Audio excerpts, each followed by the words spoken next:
3, 2, 1. Yeah, Happy New Year! Here are 24 lessons I learned in 2024. 1. Even though I wasn't looking for them, since I was open to making new friends, I was surprised to have formed deep and genuine connections this year. 2. Taking risks can lead to unexpected blessings, like new friendships or taking on new adventures. 3.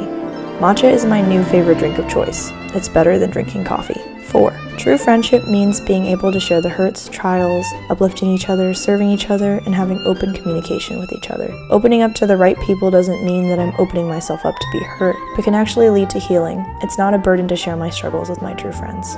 5. Wanting to be loved by your friends is a normal and natural desire. It's good to communicate needs with them and return the question to them as well, since all people have different ways that they feel loved. 6. Communication is essential for relationships with other people. Most of the time, it's better to over-explain than to under-explain, even if it seems extra or assumed. 7. Depriving myself of human connection can be detrimental.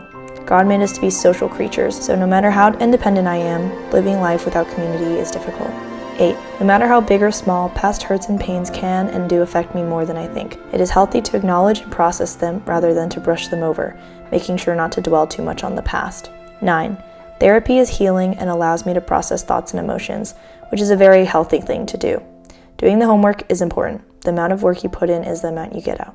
11. Being hard on myself and focusing on the negatives is still centering my mind on the self rather than on the Lord. Rather than focusing on the negatives and beating myself down, I should learn more about God's character, and through that I will ultimately learn more about myself as God's creation. 12. Everything starts with a thought, and the way that I interpret that thought results in my actions and responses to things. Even if they are irrational thoughts, I tend to start believing them and sabotage my thinking the more I dwell on them. I need to start at the root of the thought and think of the cause. 13. Balance is key. Focusing too much on one thing leads to burnout. Rest, doing things you love and enjoy, and investing in physical health can help with balance. 14. I often try to fill up my schedule because I don't feel worthy of rest. But God created a day of rest when He created the world. Rest is so important, not just physical and mental, but also spiritual rest. It is a joy and blessing to rest in the Lord. 15.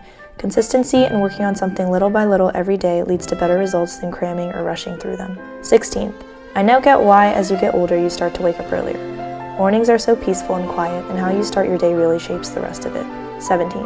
Only when I truly love the Lord and realize how much He loves me will I be able to love people unconditionally and wholeheartedly. Time with God and praying to love Him as much as He loves me leads to me having joy in Him. 18.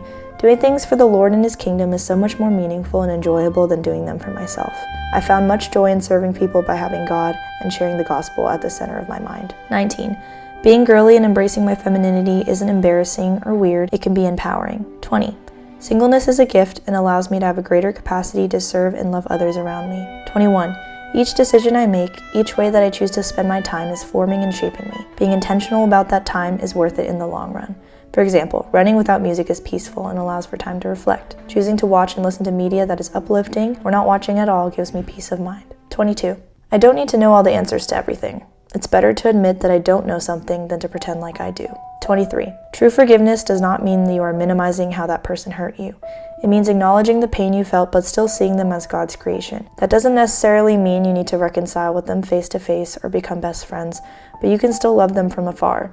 It means having no more bitterness or resentment when you see them or think of them. It means noticing how they've grown or changed and wishing the best for them. This is only truly possible by the grace of God. 24. Every single part of my journey is a step towards God's plan for me. When I lean on Him, trust in His timing, and let go of control, everything falls into place in a way that I never could have orchestrated myself. It is in surrendering, resting, and in trusting that I find true peace and purpose.